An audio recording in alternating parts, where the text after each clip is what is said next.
Teman-teman, beginilah cara negara ataupun cara pemerintah di negara ini untuk menghamburkan dan menghabiskan uang masyarakat ataupun uang-uang yang sudah diberikan masyarakat lewat daripada pajak yang dikumpulkan oleh negara. Mereka hamburkan dan habiskan. Mereka sesuka hati membuat daripada budget-budget yang tidak penting. Pokoknya nama-namanya dibuatlah se ekstrim mungkin supaya orang percaya bahwa ini memang ada kegunaannya gitu, ada berguna dana ini gitu. Jadi dia main karang-karang aja namanya ini, untuk itu. Seperti yang ada di DPR ini yang setelah diprotes daripada ibu yang dari DPR ini juga, dia periksa dan dia amati dan dia teliti semua anggaran yang dibuat oleh dari pemerintah, dari eksekutif ya. Jadi semua anggaran itu kan biasanya kan diproses ataupun disaring di DPR. Itu sebenarnya gunanya DPR ini. Sebenarnya kalau anggota DPR ini seperti ibu ini, jangankan semua lah, kalau katakanlah 75% aja seperti ibu ini, watak dan jiwa, dan artinya dia memang benar-benar berjuang untuk rakyat, mungkin Indonesia sudah maju. Mungkin DPR itu enggak seperti sesaat ini yang dibenci oleh masyarakat ya. Jadi ibu ini memang betul-betul berpihak kepada masyarakat ya, berpihak kepada kemajuan negara gitu. Bagaimana caranya supaya negara ini maju, supaya masyarakat misalnya makmur. Jadi ada keadilan begitu ya. Kalau ada seperti ini, ya mungkin 75% saja daripada DPR seperti ibu ini, mungkin negara ini sudah ada kemajuan dan masyarakat sudah merasakan manfaat daripada DPR saat ini. Tetapi ya yang kita lihat ini malah kebalikannya ya. Mungkin yang seperti ibu ini paling ada 5-7 orang ataupun 10 orang lah ya, katakan. Itu kan nggak berpengaruh kalau ada seperti itu, kalau cuma 10 orang aja yang ada di DPR ya. Tapi kalau ada misalnya 70% misalnya daripada 700 gitu ya, daripada 600 gitu ya. Jadi sekitar 400-an lah yang ada. Kalau cuma hanya 10 orang ataupun 20 orang lah katakan, mungkin tidak pengaruh kalau DPR ada yang seperti ibu ini berbuat yang betul-betul dia berpihak kepada masyarakat gitu ya, berpihak daripada keadilan gitu ya. Jadi inilah sebenarnya bukan DPR saja yang memberikan dana yang sesuka-suka gitu, dana ugal-ugalan menghabis-habiskan anggaran itu. Eksekutif juga, bukannya hanya legislatif, di eksekutif juga, di pemerintahan juga, di kementerian, di sektor ini, sektor itu, sektor ini, macam-macam sektor lah ya. Jadi mereka ini suka-suka juga membuat apa? Membuat daripada anggaran-anggaran untuk uang keluar itu supaya apa? Mereka ini kan ya biasa saja, biasa juga ya, supaya mereka ini bisa markup itu karena apa? Karena mereka mau ambil juga. Jadi dibuat ini sekian puluh miliar, dibuat ini sekian ratus miliar. Sebenarnya itu nggak sampai segitu anggarannya. Buat nama-nama ini, nama A, nama B. Padahal itu juga. Cuma mereka itu untuk mempusingkan orang aja gitu ya, untuk supaya orang pening aja lihat anggaran-anggaran itu. Ya sudahlah, benarkan aja supaya begitu ya. Jadi buat ini anggaran ini. Jadi sebenarnya anggota DPR ini sama pemerintah juga 11-12 juga untuk menghabiskan duit ini. Jadi inilah teman-teman, seperti yang ada di DPR ini sekarang yang sedang diperiksa oleh anggota Dewan DPR RI ini, banyak juga yang menurut mereka itu ya kita masuk akal anggaran itu. Anggaran apa saja ini, kok banyak kali sampai ratusan miliar begitu ya. Jadi ini kayaknya ditolak begitu anggaran ini. Anggaran ini tidak masuk akal, jadi ditolak, dibuat ulang lagi. Seperti ini teman-teman. Yang pertama, saya ingin menggarisbawahi terkait dengan serapan anggaran untuk 3 bulan terakhir ya. 3 bulan ke depan ini, minta tolong dijelaskan secara rinci program apa saja yang akan difokuskan, mengingat waktunya tinggal 3 bulan kurang lebih.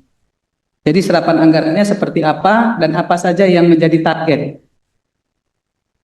Kemudian di halaman 5, saya melihat dari pagu anggaran 2026 sebesar 546 triliun miliar, sorry. Jadi kacau nih. Ini prioritas nasionalnya 51.930. Kemudian prioritas kementeriannya 17.858. Program dukungan manajemen 476. Belanja pegawainya 680, ini udah nggak bisa diotak-atik, saya paham. Tapi belanja operasional kantor, belanja operasional kantor 178 miliar 399 ini untuk apa aja? Tolong dijelaskan secara rinci, karena terlalu besar menurut saya. Belanja non operasional kantor itu 37 miliar. Kalau kita bandingkan dengan Ditjen Perlindungan, Ditjen Pemberdayaan yang 6 sama 7 miliar hanya 6 dan 7 miliar ini jomplang. Ini menurut saya nggak masuk akal dan harus dibenerin dulu nih. Ya, karena di situ poinnya. Poin dari Menteri PMI ini sebetulnya ada di pemberdayaan dan perlindungan serta penempatan.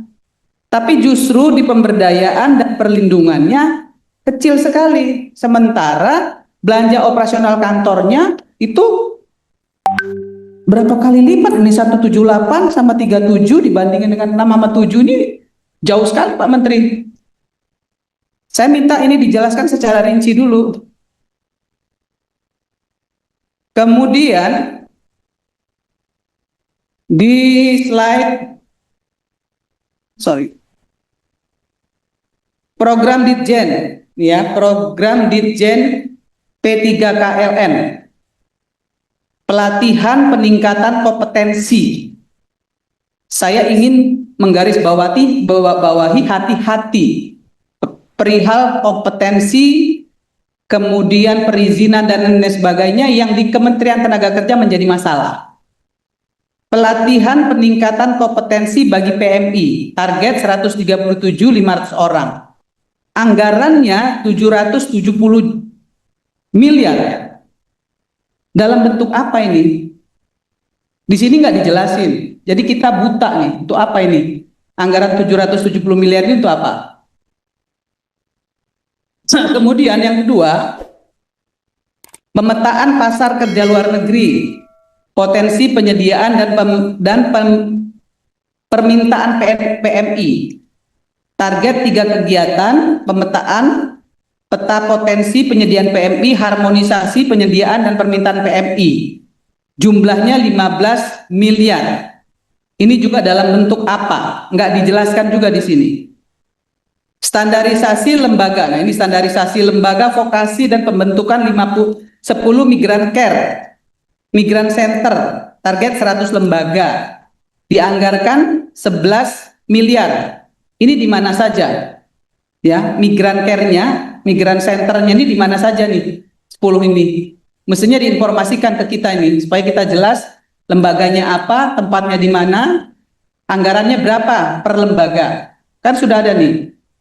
100 ya, lembaganya berapa dibagi aja tuh.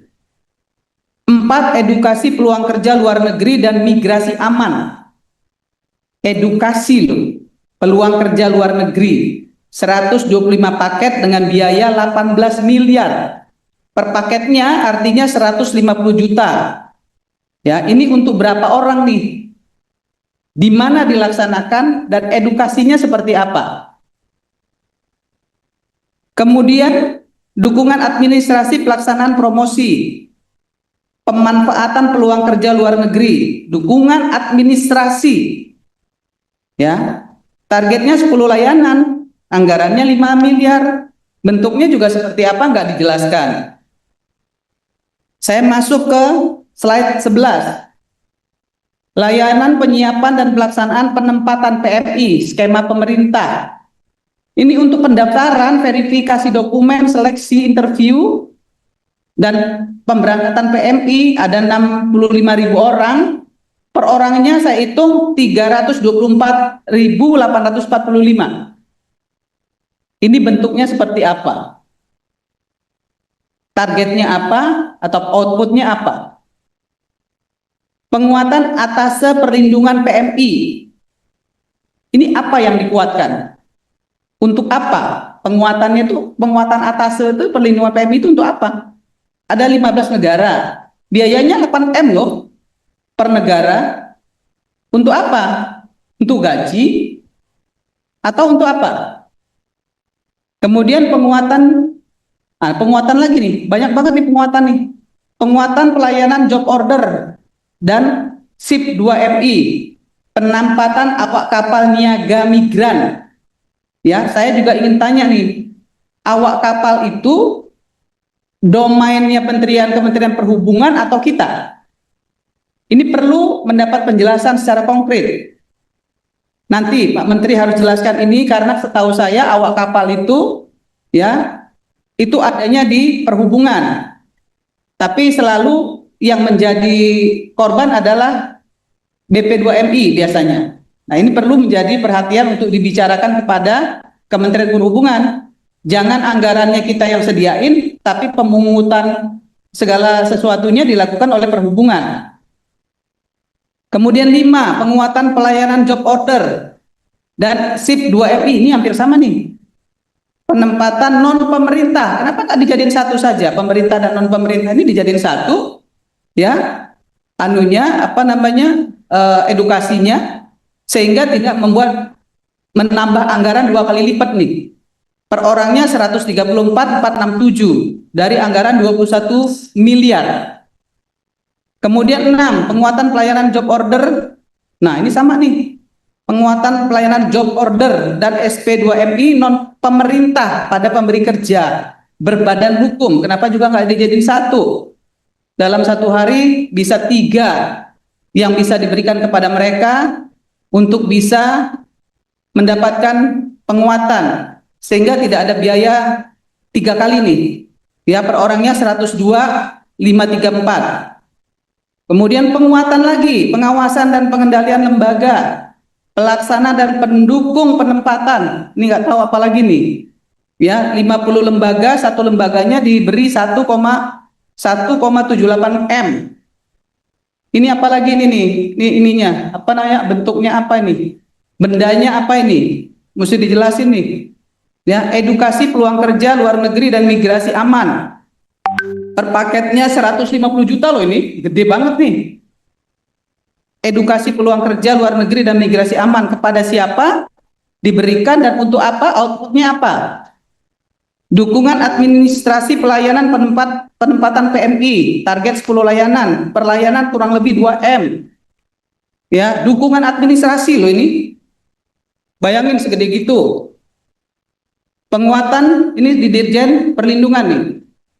Nah, penguatan dan pengembangan perlindungan cyber PMI. Untuk cyber aja, ya, 10 layanan, satu layanan 6,7 M.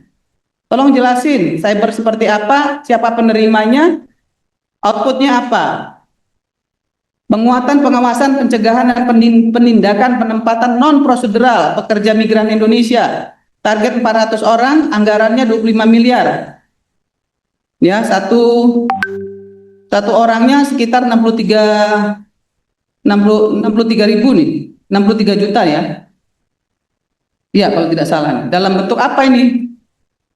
Kemudian 3, optimalisasi layanan pengaduan, mediasi, dan advokasi pekerja migran Indonesia pada pemberi kerja. Pada pemberi kerja loh, ya. Perseorangan. Ini targetnya 200 kasus pengaduan. Satu orangnya berarti 137.500.000.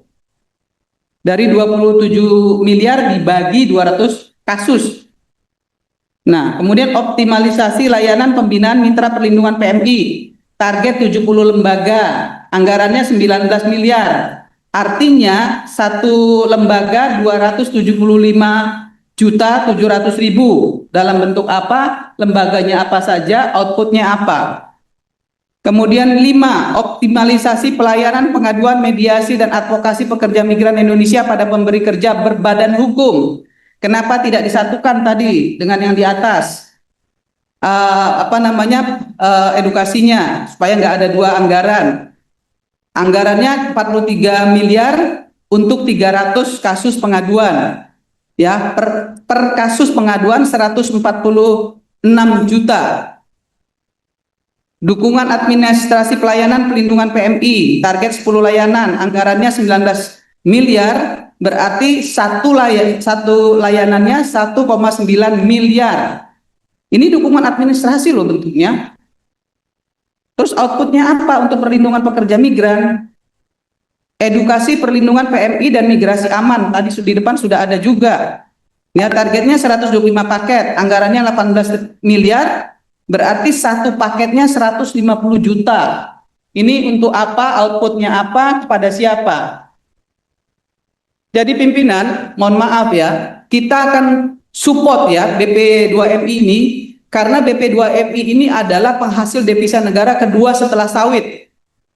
Saya fokus loh, memberikan dukungan full kepada BP2MI. karena yang dilindungi adalah masyarakat Indonesia yang berada di luar negeri. Dan yang kedua, mereka adalah lapangan pekerjaan baru bagi seluruh masyarakat Indonesia dalam rangka ya mencari solusi bonus demografi kita, di mana angkatan kerja muda kita banyak, angkatan tuanya sedikit, dan lapangan pekerjaan kita sempit, PHK-nya luar biasa.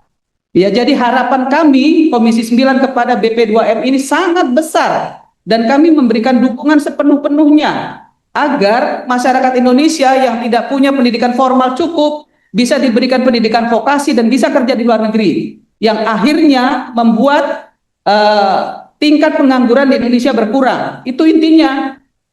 Tapi kalau seperti ini, mohon maaf, saya belum mendapat penjelasan secara baik. Ya, jangan sampai nanti kalau ini berjalan, masyarakat menilai DPR tidak melakukan kerja, tidak memberikan koreksi kepada pemerintah terkait masalah-masalah yang kemudian menimbulkan banyak persoalan di masyarakat. Terjadinya PHK massal, sempitnya lapangan pekerjaan. Tapi kalau ini yang dipresentasikan, menurut saya ini harus dibenerin dulu nih. Kita akan fokus memberikan dukungan sepenuh-penuhnya kepada PMI, tapi tolong ya, untuk anggaran dukungan operasional yang 179 miliar itu saya pikir itu nggak perlu. Masukkan kembali kepada perlindungan dan pelayanan penempatan BP2MI. Nggak perlu. Karena ini akan menyakiti hati masyarakat ini.